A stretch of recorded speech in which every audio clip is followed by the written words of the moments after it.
Hi guys, welcome to Rail Talk. I'm Gino. Most of you know me from my layout videos on my Gino's Custom Model YouTube channel.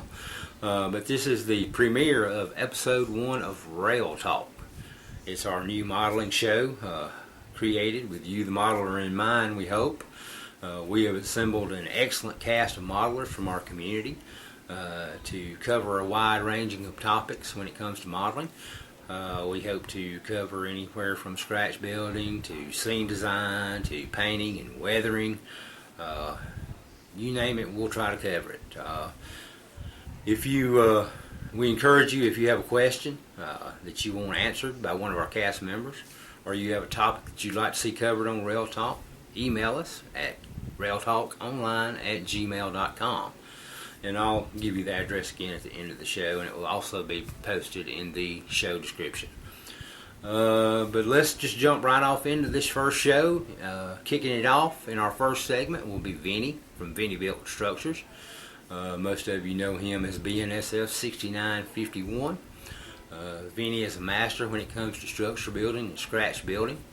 And in his segment for the first show, he will be introducing us to scratch building and covering some of the tools and products that you'll need to be successful at it.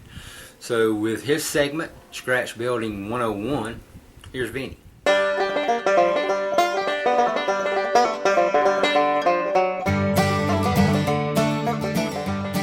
Hey guys and gals, welcome back to another Vinny Built Structures video in conjunction with Rail Talk Online.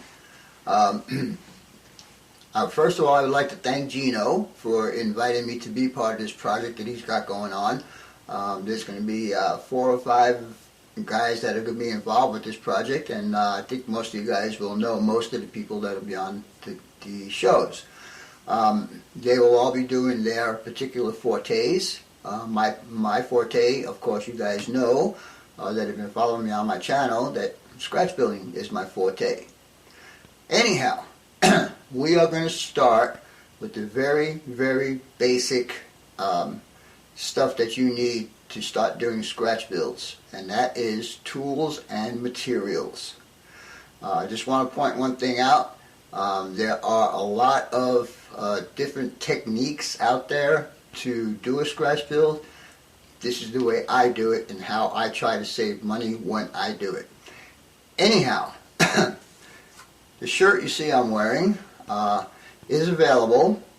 If Gino can get an order of 24, you can get them at a pretty reasonable price. I'll leave you information how to get in touch with Gino, or get in touch with any one of us actually, and we'll see how it goes. So anyhow, without further ado, I think we should get on to the rest of the video. So stay tuned and we'll be right back. Thank you.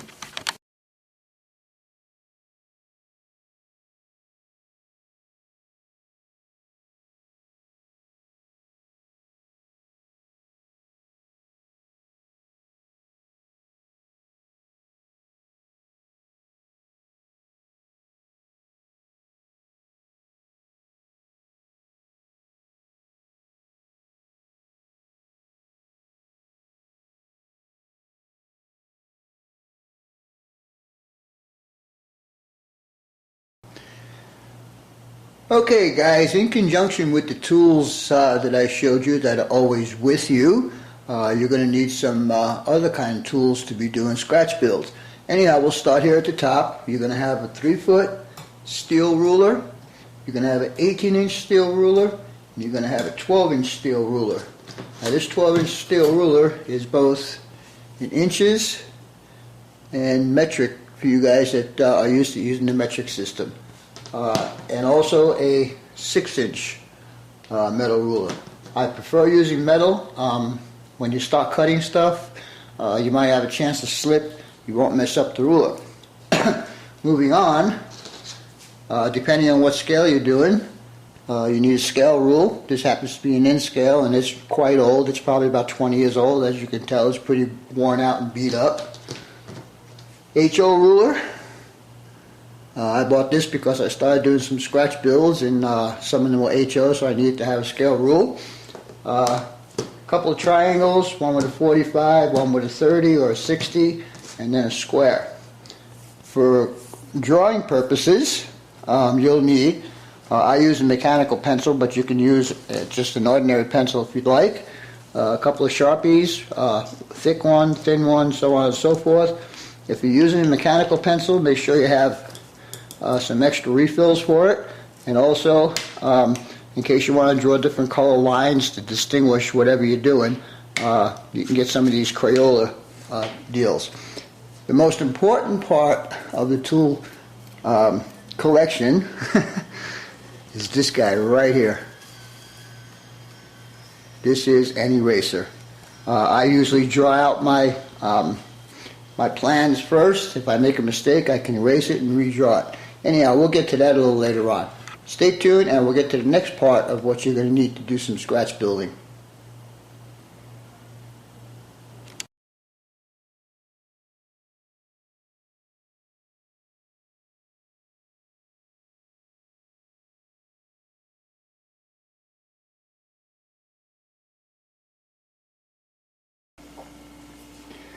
Alright guys, now we're in the dangerous department, what I call the cutting devices. Up there in the corner you'll see a razor saw with a couple of different blades on there and a miter. That's always good to have when you're doing some angle cuts, or if you just want to do a straight cut, that's perfect. We'll move over to this side here, and this is another excellent tool to have in your toolbox. This is the chopper. And it's really cool if you want to do a lot of cuts of the same size. You would set it up with this guy on here, and then you would put your material on this side and just chop away, or you can do it from the other side, whichever makes you comfortable. There's 4 of the most popular angles on there. There's a 30, a 60, a 45, and a 90. Alright, so now we'll move on down to here. Alright. You can see there's a utility knife there, and you're probably saying, well, what do I need a utility knife for? Well, when we get into the builds of the projects, I will show you what that knife will be used for. Scissors, believe it or not, you can cut plastic with scissors. And move over here to your X-Acto blades, or you can get a kit like that. I don't know how much it is, that was a gift to me, but it's got a 8 or 10 different blades in there. And over here we have what I'm used to is the thin handle X-Acto, and I have 2 of them with number 11 blades, and I have one with a chisel blade. Always have new blades. New blades are important. If you want to get good clean cuts on your plastic, you need to have new blades. I change my number 11 blade on every project that I do. So I have number 11s here. I got fat head chisels here, thin chisel here, and then other blades here. Also, you might want to have some straight edge razors. Now, this tool right here is pretty nifty. This was a gift to me. And trust me when I tell you, it will save you a lot of time. If you take it and you take the lock off, you will see that this guy pops up here. Well, there's a blade inside of here, and what it does when you push down, it cuts plastic. And believe it or not, I use this for windows and doors. If you could find one of these, it's always good to have this in your toolbox. Anyhow, we'll move on to the next section of this here, and we'll see how it goes from there. So stay tuned, and we'll be back shortly.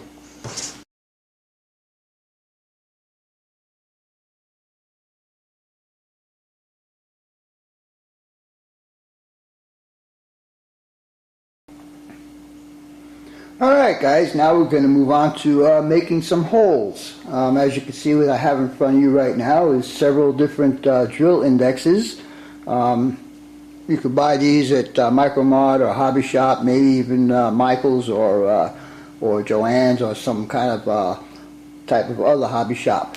Anyhow, one thing to remember about the drill bits, the smaller the number, the bigger the bit. It doesn't make sense. I know it doesn't make sense, but that's the way it is. Another good tool to have is a Dremel tool with a cutoff wheel. When I bought mine, I got it as a kit, and I got all of these bits with it, and eventually you'll get to use some of those other bits. But you all know, you've seen the commercials for the Dremels, that the cutoff wheel will cut through a nail. But if you should just tip it on something, even your finger, if you just flick it like that, it'll break. So it's always good to have an extra case, or whatever you want to call this, of cutoff wheels. You can get those at Home Depot or Hobby Shop or wherever. Anyhow, one other thing you need is a pin vise. These come in very handy. You can handle several different sizes. As you can see, this collet comes out, and it's got one hole on that side, excuse me, and a smaller hole on that side, and you can store it in the back side of this. Actually, there's two of these. The other one is right here, and this also has two different size holes in it, so it will accommodate a wide variety of drill bits. Anyhow, now that we got past the drilling and making holes and stuff, we'll move on to the next part of this video. So stay tuned and we'll be right back.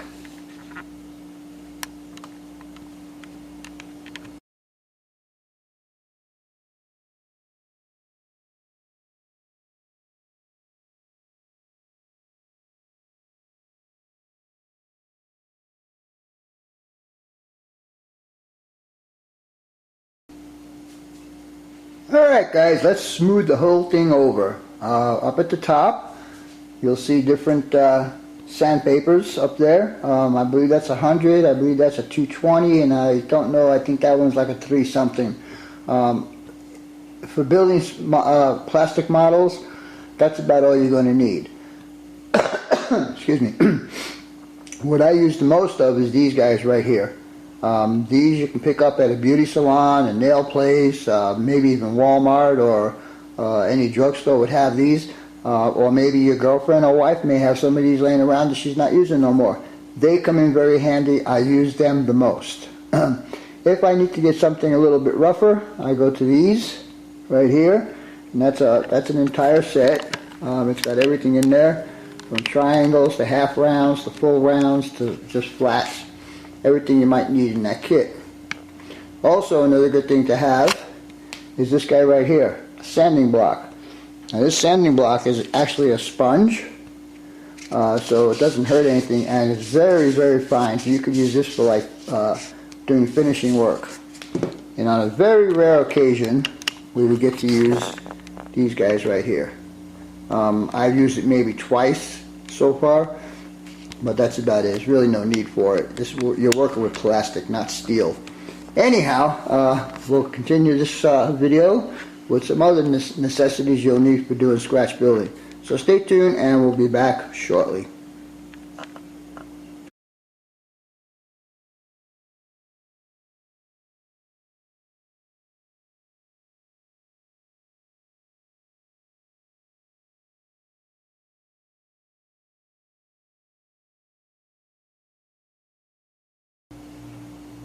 Alright, let's clamp things together, guys. Alright, so what we got here is a couple of C-clamps, a couple of these, I guess you might want to call them alligator type clamps. These are good tweezers to have. These open up, and you could hold stuff in there with those. You definitely will need some sort of tweezers, so I would advise getting at least something like this. And again, you might be able to get this at a hardware store or a hobby shop or Michael's or something like that. I use these tools for the wrong purposes, and I should know better because being a mechanic for 50 years, I should know what tools to use for what.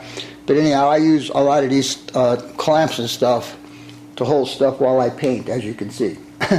Anyhow, right there in the corner, way back in the day, those used to be used for something else, but again, I use these for holding my stuff when I paint it, and so on and so on. You know, small stuff, not the big stuff. Anyhow, that's about it for the holding and clamping type stuff, so stay tuned and we'll be back with a little bit more.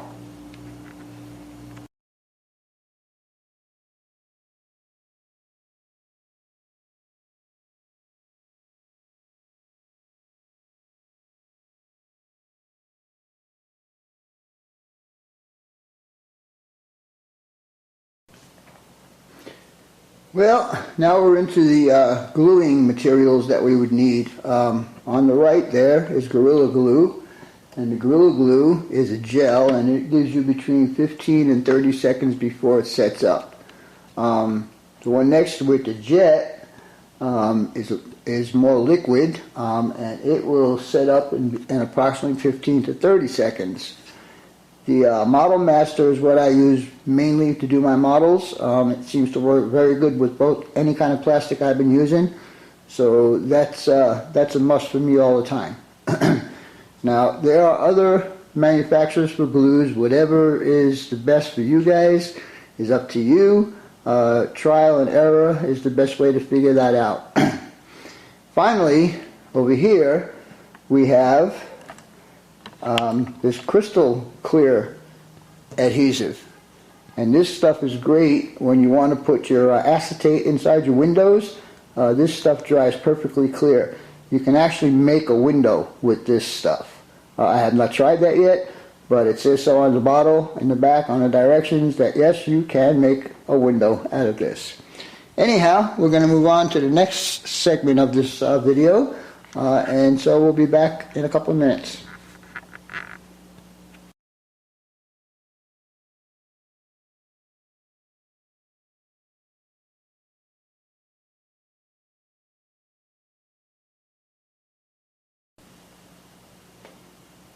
Geez Louise, what an array of paint. Holy mackerel. Anyhow, guys, I just want to bring out some points to you. First of all, I'm not cheap. I am on a Social Security income, and let me tell you, it's not enough, so I always look for bargains. For instance, this paint right here is on the returns. Look at the price on that. $2, and this is a full can, and it's kind of a medium color blue. Also, this here, same thing, $2, and it's a pretty nice tan. If you guys are using this type of paint, Floquil, if you could still get that, or any other paint like this, this bottle of paint cost, well, when they were selling them, they were like $3.95. You could take any color to Home Depot and get this size for $3.95. You tell me which is the better deal. Alright, masking tapes, you got a variety of masking tapes. I do N scale, so I looked around for the smallest tape I could find, and this is a 1/16 of an inch, and this one here is an 1/8 of an inch. These I bought at Walmart, fairly cheap again. These were 99 cents a roll. They're not very good for masking off if you're going to do some painting, but they are good to hold stuff down and blah blah blah. And then we have this one. I don't remember where I bought this one, but this one is way better than the ones from Walmart. Then of course you got the blue painter's tape, which comes in various sizes, and I got a roll of Tamiya that I have not opened yet. Anyhow, if you're going to use the Floquil or lacquer base, you're going to have to get some cleaner, and as you can see the price on that, it's almost $6 versus the other paints that you can use here that cost you a little soap and water. Anyhow, along the back side, we've got a bunch of different spray cans. Starting on the left, That's aluminum spray, which I use a lot when I do some of my scratch builds. The one next to it is oxide red, which is like a primer, which I use if I do steel work or something like that. The next one is just a regular primer, an automobile primer, and then I get a regular gray primer, which is darker than that. White primer, and that quick color right there, if you go to Home Depot and go to their spray paint department and look at the lowest corner on the right side, and you'll find those cans of paint for 99 cents. And they work great. Anyhow, the two next to it, let's see if I can zoom in a bit, and you might be able to see this, I'm not sure. But those two right there are actually textured paint. The one on the far right, that guy, is a little bit more coarse than that guy. When we start doing scratch builds, if we use flat plastic, I like to put a texture on it, and those are good for a stucco finish, more or less. Even if you don't like the color that it comes in, you can always spray over it. Anyhow, we're getting down to the end here, so stay tuned and we'll be back shortly.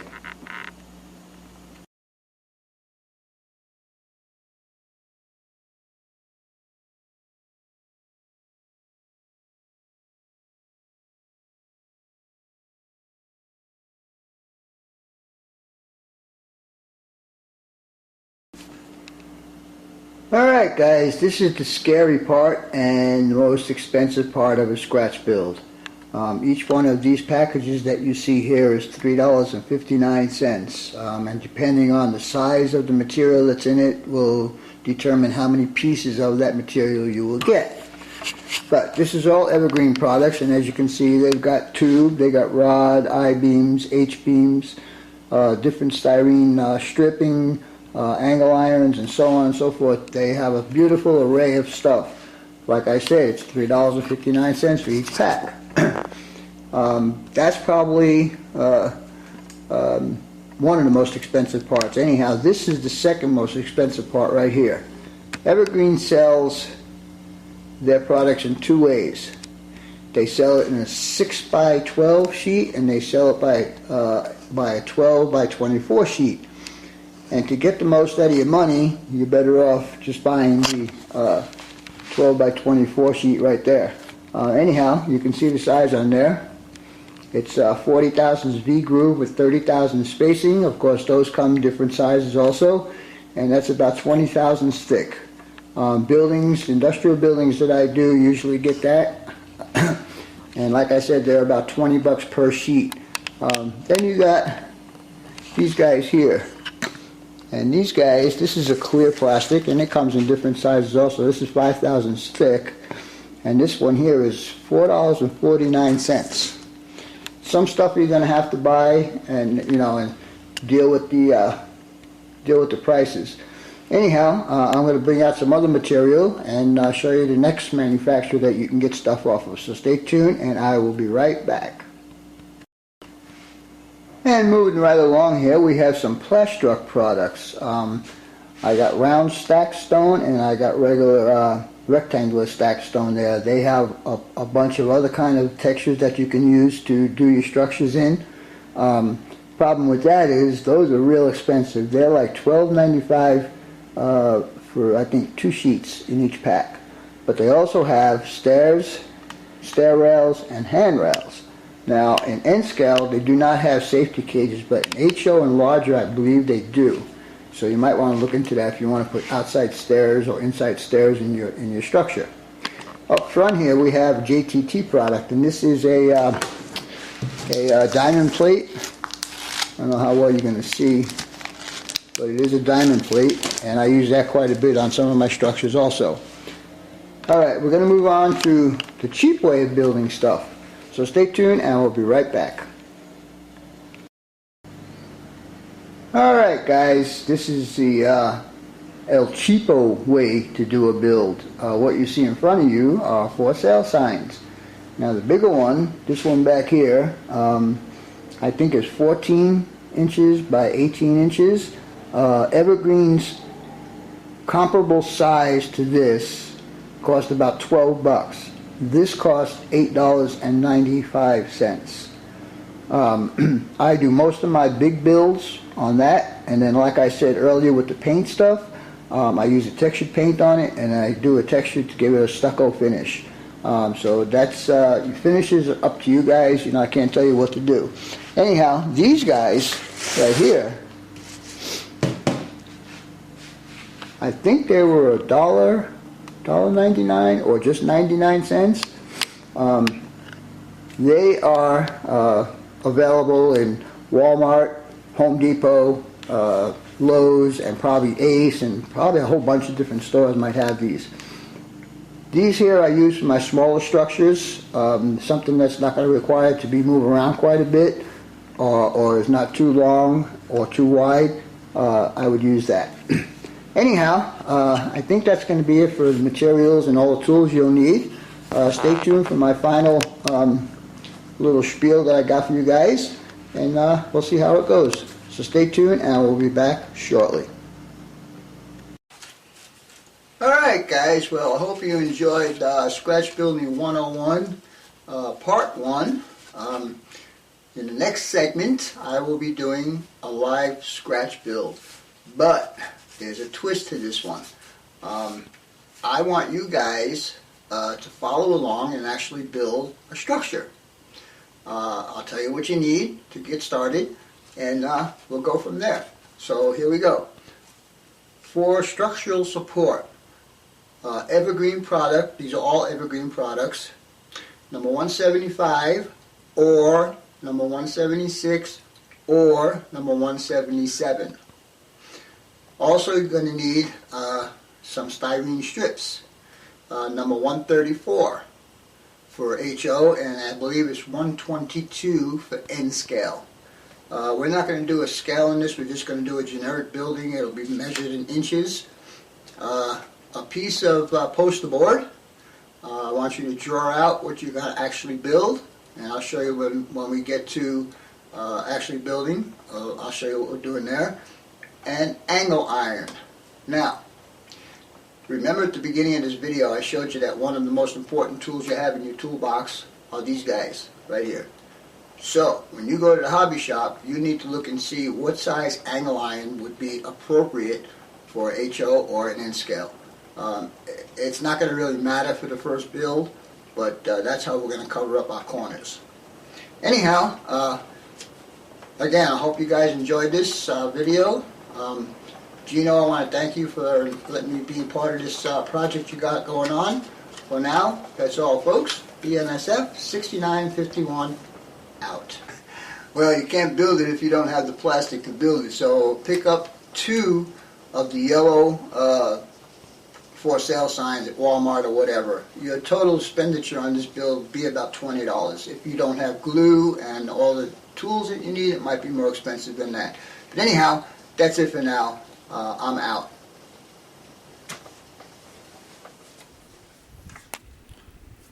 Alright, thank you, Vinny. We appreciate that. Look forward to future projects on your Scratch Building 101 segments on Rail Talk.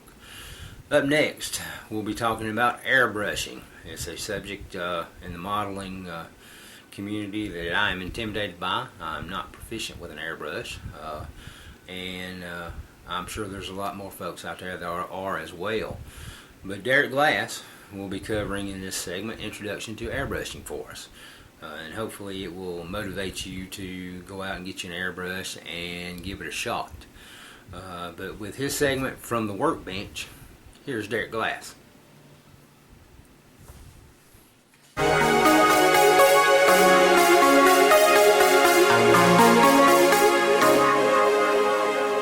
Hello everyone, and welcome to the first episode of Rail Talk.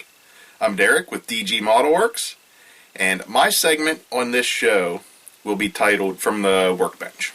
That's right. So that could cover anything from projects that I'm doing, weathering, painting, fixing something, decoder installs, detailing, even reviews. And in this episode, I had a number of requests for airbrushing.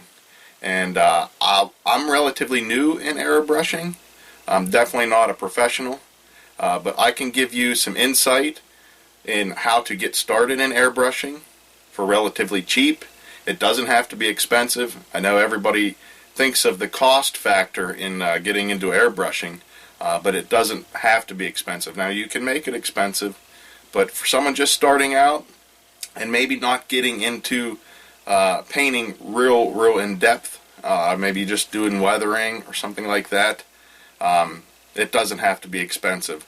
And from the perspective of a new person getting into the airbrushing aspect of the hobby, I will relay my experiences getting started into airbrushing.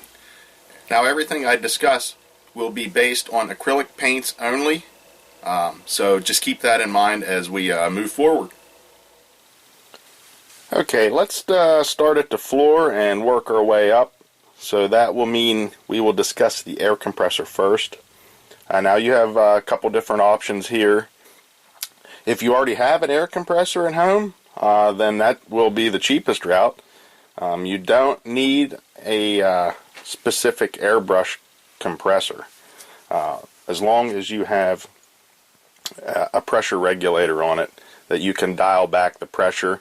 You generally are not going to be spraying anything above 40 psi, so as long as you can get it down to, say, 20 to 40, you will be down to the 20. Some people even go lower than that, but as long as you can dial the pressure down, any air compressor will work. What you are looking at here is a Central Pneumatic 3-gallon pancake air compressor that I bought from Harbor Freight. This was $50, and it has the built-in pressure regulator, so I can adjust the pressure. Now, you do have to buy some extra pieces to go along with this. You do have other options. If we stick with Harbor Freight, for instance, they do have an airbrush specific compressor. It's a small little compressor for $70, which is $20 more than this. And they actually have an airbrush kit that comes with the compressor and an airbrush for $90. You can go that route if you desire. One reason I like this setup, not only was this compressor cheaper, I can use this for other things other than airbrushing around the house. You buy an airbrush compressor, it's designed specifically for airbrushing. You're not going to do anything else with it. It's a 58, I think, PSI max air compressor. It's just tiny, no tank. But for this, I spent less for it, and I have more uses that I can get out of it. So for me, it's a very cost-effective thing. So if you're thinking about getting into airbrushing and you need to buy the compressor, with this, if you don't have a lot of money to spend, hey, if you buy it this way, you can use it for airbrushing and general uses. For instance, I was building some shelving and things like that for around the work area here, and I got my brad nailer and air hose with some fittings. All I had to do was pop off the moisture trap, plug in the air hose, plug in my brad nailer, and I could actually use that for making some shelving. Or you could use it for building a workbench. Moving along, the next thing you definitely need is a moisture trap. So you definitely need that. You do not want any type of water moisture in your air going to your airbrush. So I bought this, like I said, again at Harbor Freight. You have to add some connections, which they have all that there. And another thing I did, you don't have to, but I did this. I put the T in here and added these little shutoffs. And like I have this set up for a 2 airbrush system, so I have 2 different airbrushes coming off of this right now. That way I don't have to keep switching back and forth. I can just grab the other airbrush. But if you don't have these, I discovered, if you do need to take your airbrush off the airline, there is nothing to keep the air from escaping out of your air compressor. Now, while you are picking up your air compressor and all your fittings and moisture trap, don't forget to pick up an airbrush hose. Like I said, they have these at Harbor Freight also. and they're designed just specifically for airbrushes, and it's usually a universal fitting. Okay, as we move further up, you get to the airbrushes here. Now you do have a couple different options there. Again, you can really get expensive with airbrushes, but you don't have to. This is a simple Central Pneumatic airbrush from Harbor Freight. They are right around $20, maybe a little cheaper if you use your coupon. But this here is a siphon feed airbrush, which means you put the paint in a bottle, hook it on, and the paint is sucked up out of the bottle. And it is a double action, which means you press down for air, pull back for paint, and you can control the air and the paint flow independently. This works very well. I have had no problems with using one of these. Even though it's a cheap airbrush, it works just fine for me. Also, another option you have is another siphon feed, but this is a single action airbrush. And this is a Pache, I believe is how it's pronounced, which is a very good brand, but this is a starter airbrush, single action. The paint flow is controlled by dialing in the needle here, and you just press down for air. This is very cheap, $26 at Hobby Lobby is where I bought this. And with your 40% off coupon that they always have, you can get that for just a little over $15. Definitely an easy way to get started. I have not had a chance to try this yet. In fact, I didn't start out with this. I saw some very well-known modelers on YouTube, and they were demonstrating that you don't need to go crazy with expensive airbrushes. Even something like this works. And a third option, which is my favorite right now to use, this is a gravity feed airbrush. You put the paint in the little hopper at the top, and it is also double action, so press down for air. As you can hear, I have it turned on, no paint, and then you pull back for paint flow. This is, like I said, my favorite right now to use. I bought this off Amazon for around $25. A nice kit, came with 3 different size needles. This is really a no-name brand. It says Master Airbrush on it. Very cheap, but works great for me. I love this thing. And with the paints that I've been using, the gravity feed works a lot better for me. It's a lot easier to use, and I will discuss that in an upcoming video when we get to paints. So there are your options. Now you can spend $100, $80, $200, whatever for an airbrush, even more than that for a really good brand airbrush. But there are cheaper alternatives, and they work just fine. I have no problem with any of these, and so there you go. It doesn't have to break the bank. Another item to consider is the airbrush booth or spray booth, paint booth. I do want to make a disclaimer right now. I am not responsible for anything that may happen by using an item for anything other than its intended purpose. You have options. I know people that do not use a paint booth. If you have a garage that you work in, you can generally, if it's well ventilated, you can spray in your garage without any type of booth. That's your option. I would wear a respirator regardless. Another option you have, you can buy commercially available spray booths. So I went the cheap route, and I actually built my own out of cardboard. I have some heavy-duty cardboard here. I just so happens that my work throws away some boxes that are made out of some heavy-duty cardboard, and I brought some of them home and cut them up and made my own paint booth. You can see my video on that on my channel, DG Model Works, but I will discuss it a little bit more in depth here. But basically, this was made just out of stuff that I had laying around the house, other than the fan itself. So, alright, I have this booth pulled out here for you to see. Like I said, everything is made from pieces of scrap around the house except for the fan.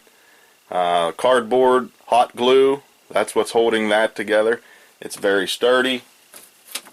It's a heavy duty cardboard, but I'm sure anything will work.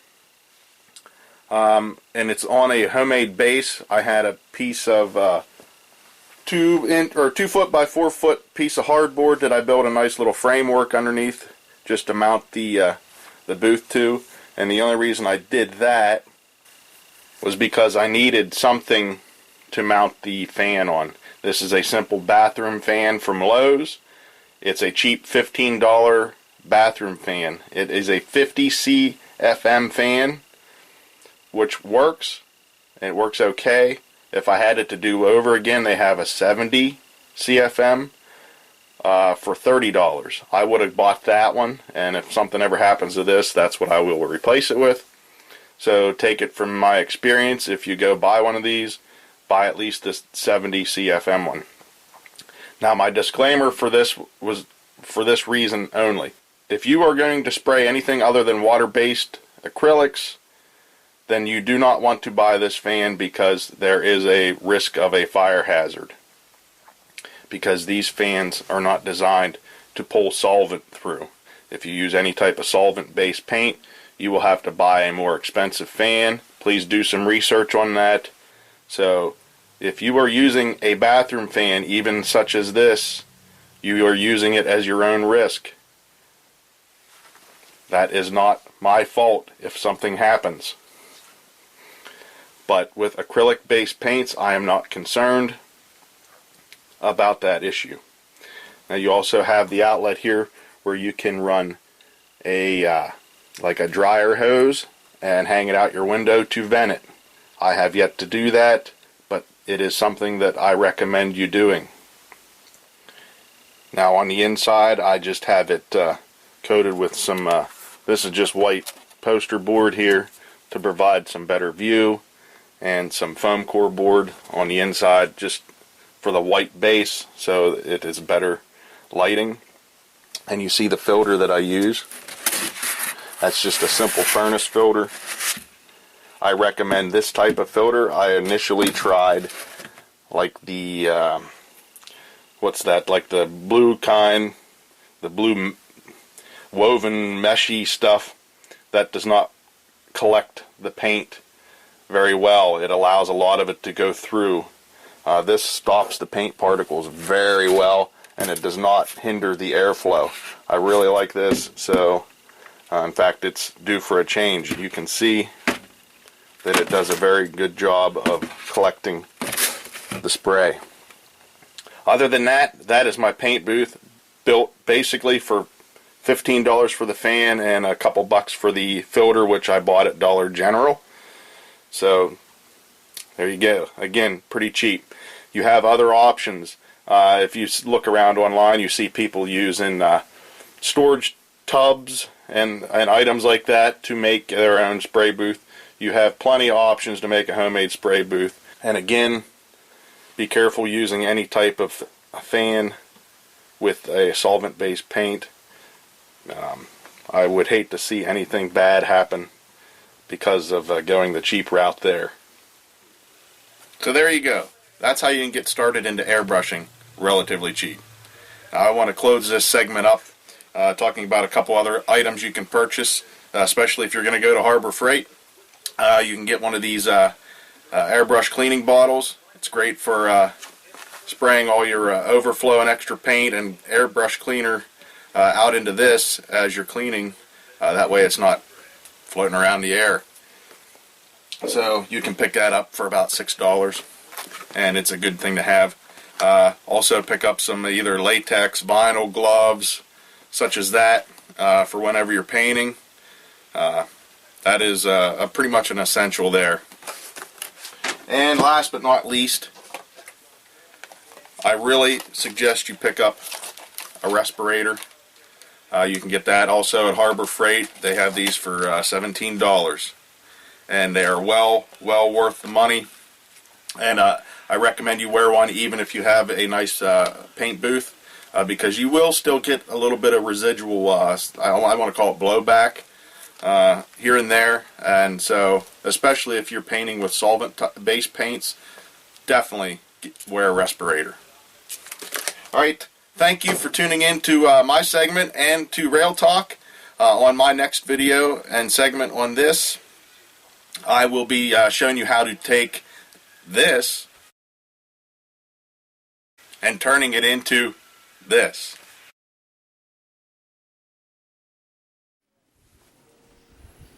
All right, Derek, thank you very much. Look forward to your next segment coming up on a future show.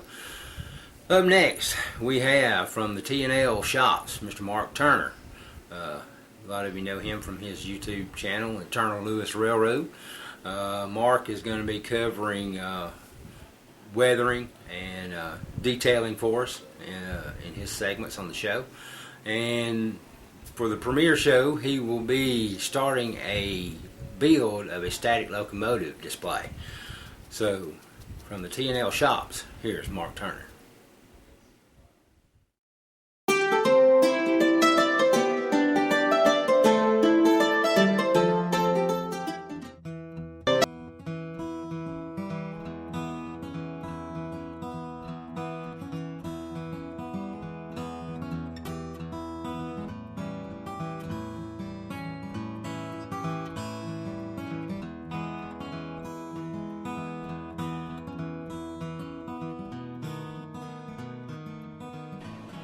Hey guys and gals, this is the Turner and Lewis Shop segment of Rail Talk, and I'm your host, Mark Turner. At Turner and Lewis Shops, we do many different things. We do LED, DCC, and sound installs. We do custom paints. I do weathering, kit bashing, pretty much anything there is. I'm out to try it. I enjoy all aspects of modeling. My favorite aspect is freelance modeling. That's pretty much anything goes. But on this segment, what I'm planning to do is what I call a static piece. Something that basically just sits there. There's no lights in it. There's no sound in it. It's just a looky-loo to basically put around your shop or maybe in the yard. Something that I've seen in Model Railroader magazine before. Seen it it was actually on a different locomotive, but it's something I've been wanting to do for a while, and I just figured I'd take you guys along on the journey, let you see how I do it, and maybe you might want to do it. There I one am day doing yourself. it. All my friends are doing it. We're all doing it together. That's my Gomer impression. But anyway, we're going to go ahead and get started. I'm going to take you and show you what I'm going to use, what parts I'm going to use. And then from that point, we may go over tooling, I don't know. This is really my first time of doing a talk show, so to speak, especially something like this. So just bear with me, because I am going to stumble through it. I'm just going to warn you. So we'll be right back after these messages.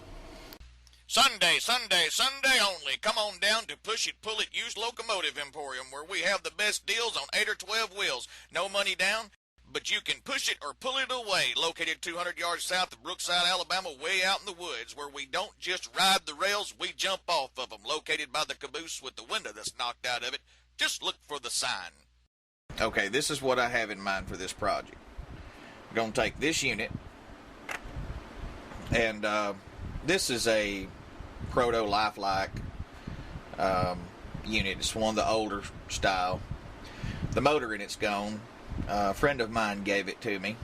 It's actually I like these little units. 2 or 3 little nifty things about them. One thing that I like about them is the doors open up. That is just for, I guess, the price that you give for these locomotives. They've got hoses. They're actually nice little units, which the prices these days, they're all about the same price. Don't matter what you buy. Even the back door there opens up and closes. It's got two little guys in it. That's Fred and that's Rick. And anyway, Fred and Rick, they're going to come out of there, and I think it's even got a cab interior. If it don't, I know for sure I'm going to salvage the 2 guys. I mean, You can always use them somewhere else. But anyway, I'm going to take this unit, and I've decided I'm going to take this Walthers kit. This is a EMD 567 prime mover locomotive. Don't know if the 567 was in this unit, to be honest with you. I haven't done any research. I think it was. I have no memory. That's something else you'll learn about me as time goes on. I've looked at it several thousands of times, but I can't tell you what engine is in what locomotive. I don't know. It's just something I don't keep up with. But being a freelancer, it doesn't really matter. Or being a modeler, in fact, that's the biggest thing I like about modeling, is you can do pretty much what you want to. But I'm going to take this 567 kit, and I'm going to put it in this unit.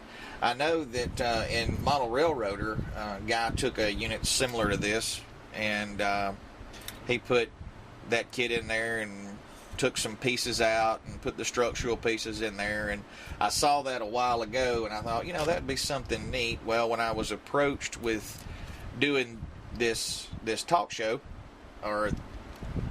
this talk show, when I was approached with doing that, I got to thinking about some of the things I've wanted to do, and so I thought, this will be the job. So just to start with, I did mention something about going over the tools for this job. So what we're going to do is, just to start with, we're going to use the trusty old X-Acto blade. That's going to be the first thing we're going to need. Let's go ahead and, first of all, and again, I'm feeling my way through this. What I'm going to have to do is I'll take this unit apart, and I'm going to do that as I go along. But I'm kind of curious as to the way this thing looks. So let's go ahead and just open her up and see what she looks like. Well, that's about time for that blade to be changed. There it is. Must not have been holding my mouth right.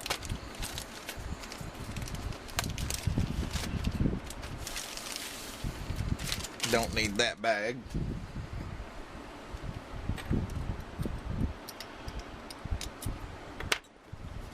So in the kit, you got your sprue with your pieces on it. Your sides of your engine block. There's your generator. There's the front and back of the engine block. Looks like that's the heads or valve covers. I'm not really sure. Maybe that's the mounting rails for it, where you would sit it down and mount it. Engine mounts. You got your drawing. Look at there. Pretty well self-explanatory on how to put it together. Looks like your exhaust front and back, your generator, some sort of coupler, I guess power transmission to the generator, of course your main block and your mounting brackets. So thought maybe that's where we'll start, and I'm not going to make you sit through me putting this together. I don't see the sense in doing that. And I'm sure you appreciate it too. But this is where we are. We'll go ahead and I'm going to assemble this, and then I'm going to go into this unit and take all the guts out of it. And I'm actually going to I've been looking at it, and I've done it before on some blue box units. Not sure if I can do it on this plastic or not.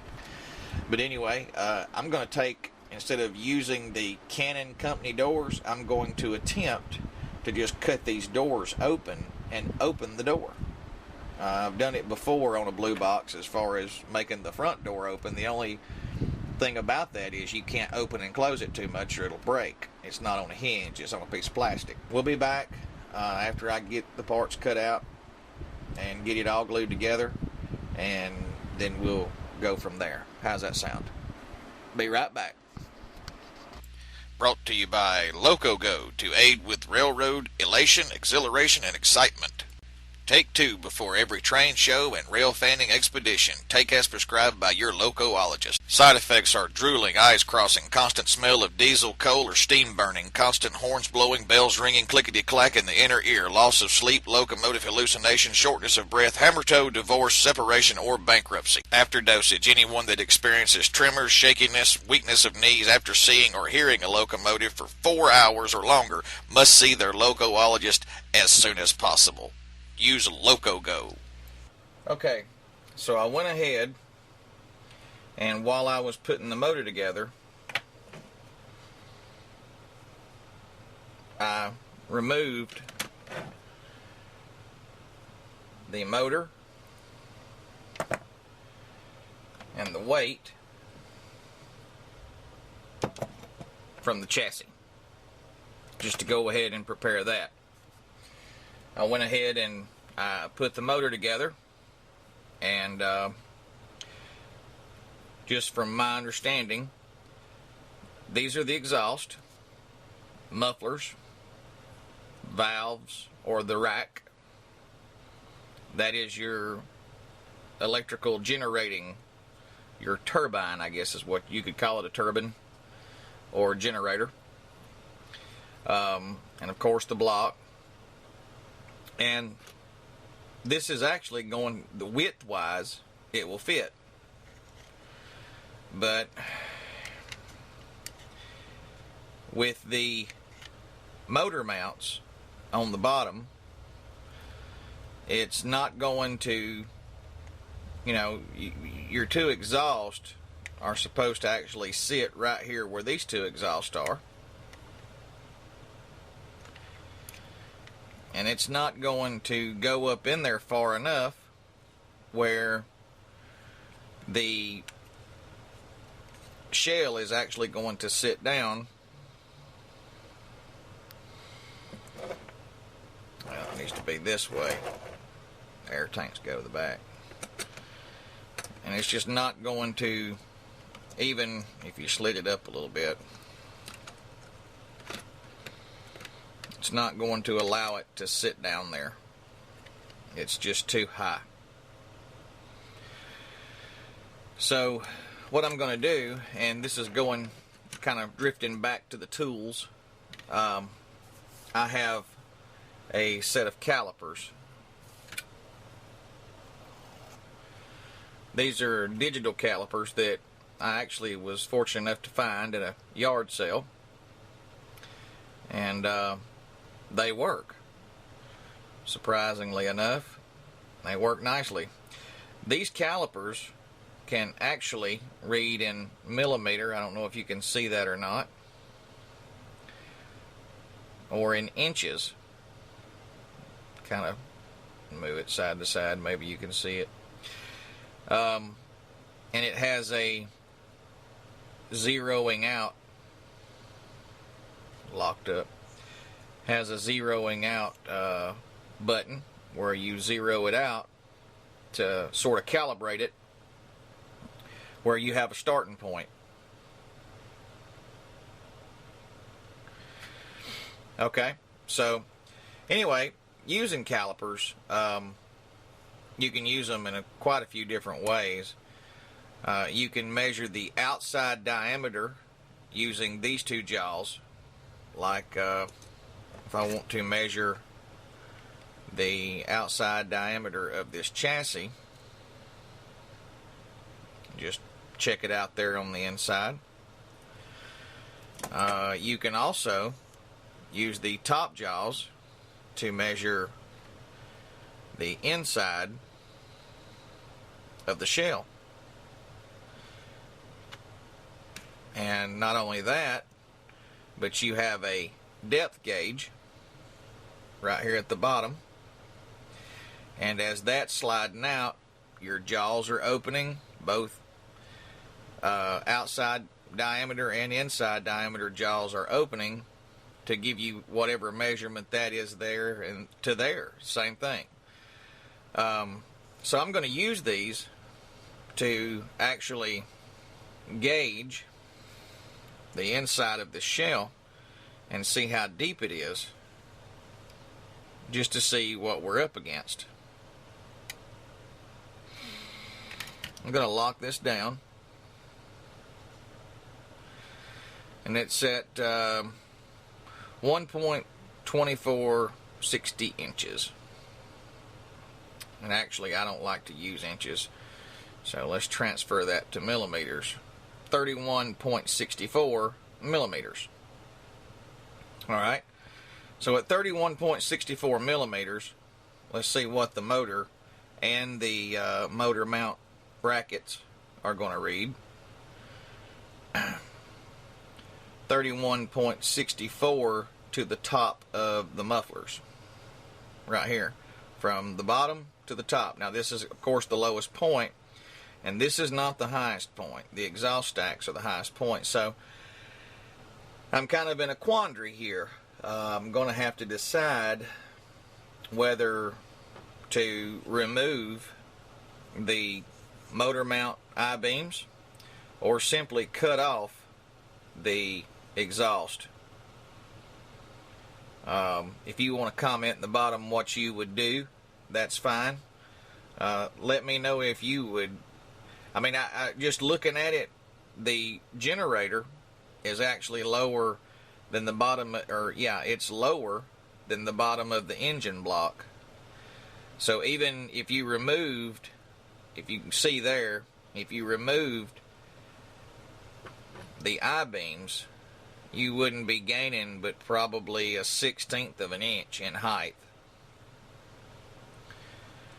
So yeah, I'm gonna say, well, you know what, I'm not gonna say. I want you to comment and let me know what you would do. Would you cut the exhaust, or would you remove this and cut some of the exhaust? What would you do? And you know what, I'm going to end right here. This is going to be my stopping point. We'll finish this up on the next Rail Talk show. I am Mark Turner of the Turner and Lewis shops. God bless you, and y'all come back now. You hear?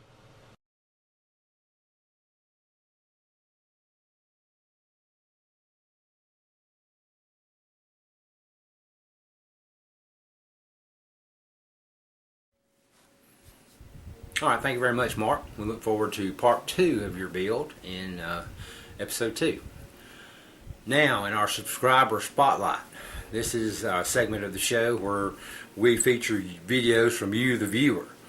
If you have a topic that you'd like to cover on a modeling topic, a build that you're doing, or if you've got your layout and you want to film a tour of your layout and have it featured here on Rail Talk, by all means, we welcome that.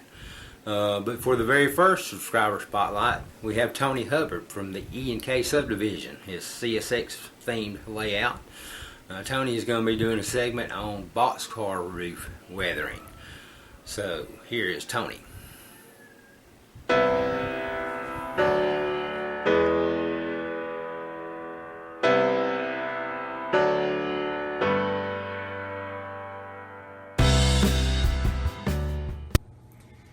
And here's what you need.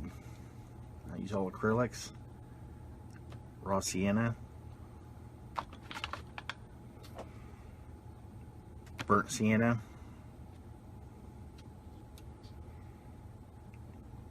burnt umber. I'm going to use pan pastel, red iron oxide, extra dark. Brush for the pastel, brush for the acrylic, makeup sponge with the end pinched off so it's uneven, something to put your paint on, 3x5 card, like this, a meat tray, picture of the roof example I'm gonna go towards, using dull coat, and that's primarily what we're going to be using. I'm going to start off with a little bit of raw sienna.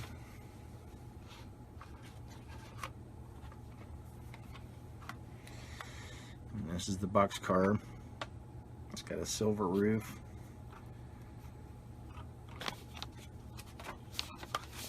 If you don't have a silver roof, medium gray works really good to start off with, to paint it first.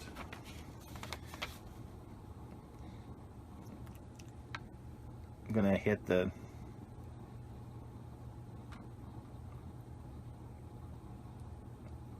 top with this raw sienna.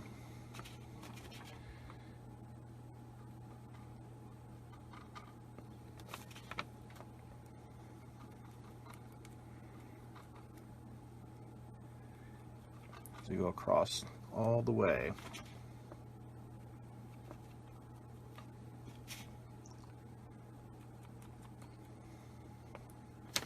So far,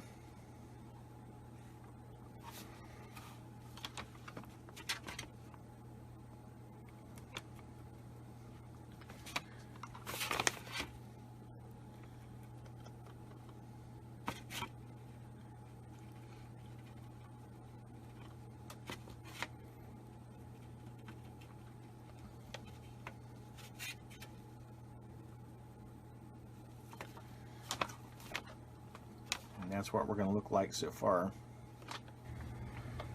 Okay, the next step is going to be with the burnt sienna. It's a little darker. We're moving from the lightest to the darkest.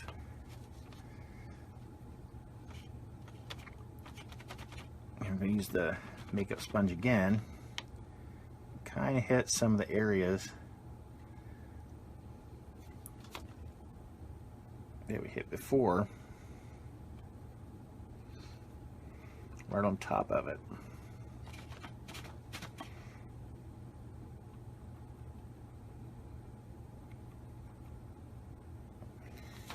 And that's where we're kind of going with this so far.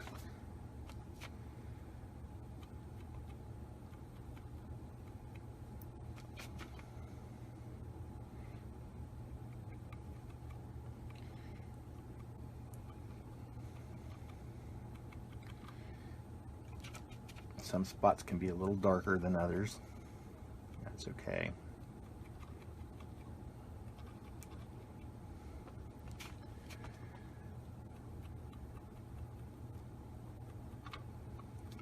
And just like before, working right on down.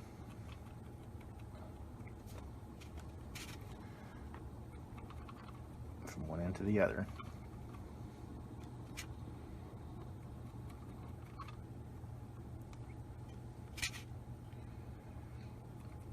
Doesn't take very long to do this.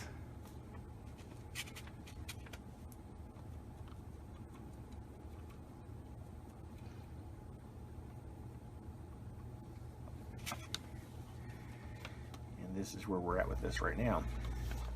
Now that's dried. Notice the rust looks like newer rust, so the next thing we're going to do is add the burnt umber, which is a darker color, which will be the older rust. We're going to do the same thing again.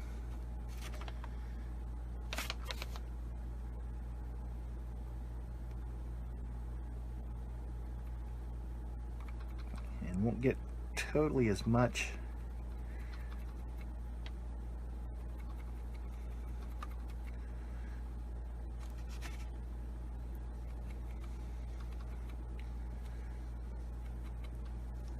you'll get places where it doesn't cover the old colors, and you want those to show through from time to time.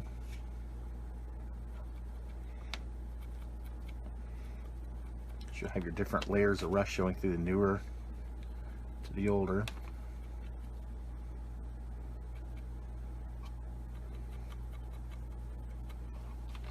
So far, that's where we're at with that.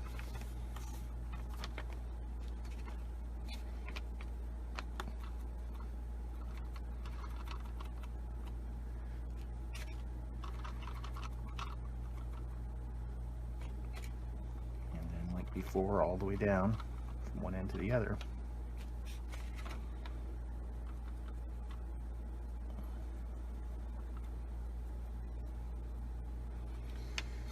Now the brush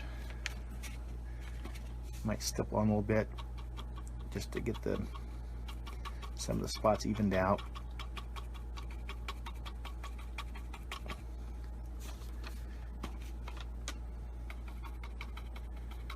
Work down through the middle with the brush.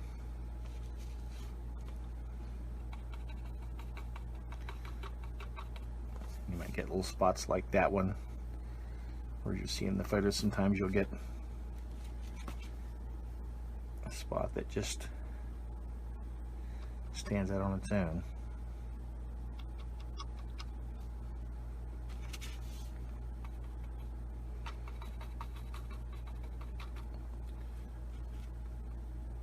And you can do this with just a brush alone if you wanted to. You don't have to use the makeup sponge. Makeup sponge just makes it a little bit easier.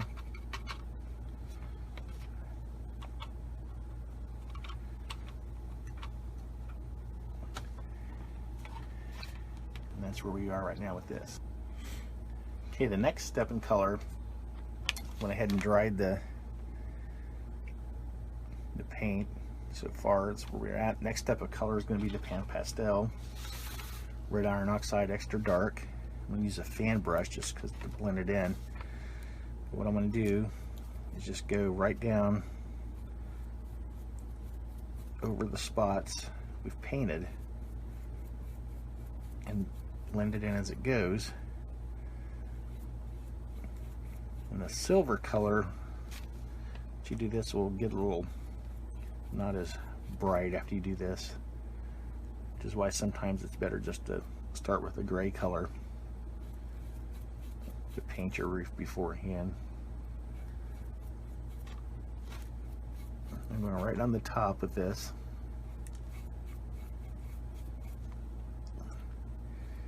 And the pastel will get a little bit of texture and a lot more rusty look to it.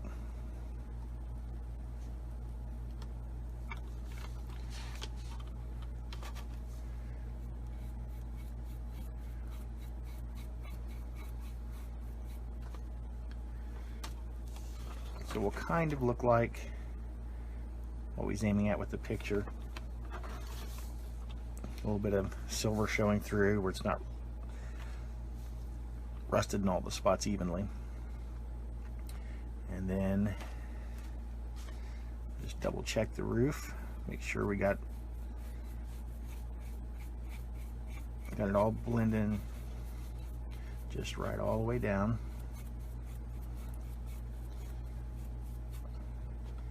And then we're going to go to the last step. Okay, the last step is going to hit this with dull coat due to the fact that the powder's on there. I don't want it to go anywhere. It doesn't take much. Just a quick little misting.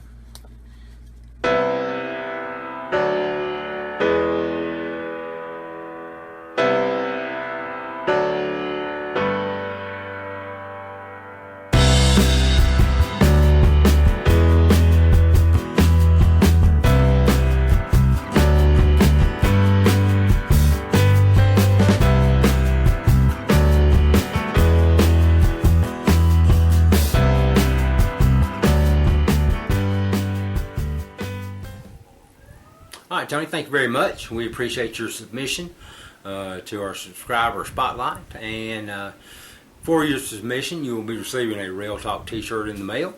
We thank you very much and look forward to future submissions from you there, buddy. But that's going to wrap it up for our episode 1 of Rail Talk. We hope you enjoyed following along. Be sure to like and subscribe the channel so you will get notified of future episodes. Up next month, we have Taki Haywood from the H&J Railroad. Taki's going to be covering topics on scenery for us. Also, we have John Howard from Highways and Byways. He's going to be covering working with LEDs in his segment. And I will start a segment on roads and streets for the next show. So y'all be sure to tune in for that. Again, we thank you again for watching. If you have questions for the cast members or topic that you want to have covered on Rail Talk, be sure to email us at railtalkonline@gmail.com. You can also follow us on Facebook at facebook.com/railtalk. You can post your questions there as well. But we look forward to hearing from y'all, and we will see you on episode 2. Thank you very much.